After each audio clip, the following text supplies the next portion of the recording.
জলপাইয়ের সিজন আসছে, তাই একটু জলপাইয়ের আচার না দিলে কি হয়। তাই জলপাই নিয়ে আসলাম, নিয়ে এসে একটু ধুয়ে নিলাম ভালো করে, যাতে পোকামাকড় না থাকে।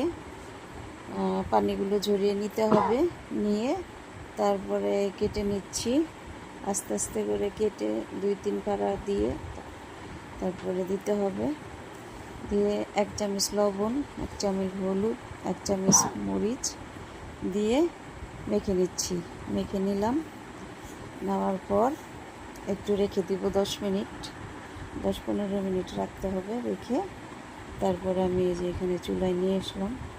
চুলায় নিয়ে এসে দিলাম মশলা, 5 ফোড়ন দিলাম, রসুন, ভিনেগার, তারপরে সরিষা বাটা, তারপরে শুকনো মরিচ দিয়ে তারপরে এগুলো একটু বাগার দিয়ে নিলাম। নিয়ে তারপর নামিয়ে নিলাম। নামিয়ে এখন এটা আমার ফাইনাল লুক। এনে ঠান্ডা করতে দিলাম, কারণ বয়মে তো আর গরমটা ঢালা যায় না, তাই একটু ঠান্ডা করে বয়মে ঢালতে হবে আর কি। এই হচ্ছে আমার ফাইনাল লুক। সবাই ভালো থাকবেন, আল্লাহ হাফেজ।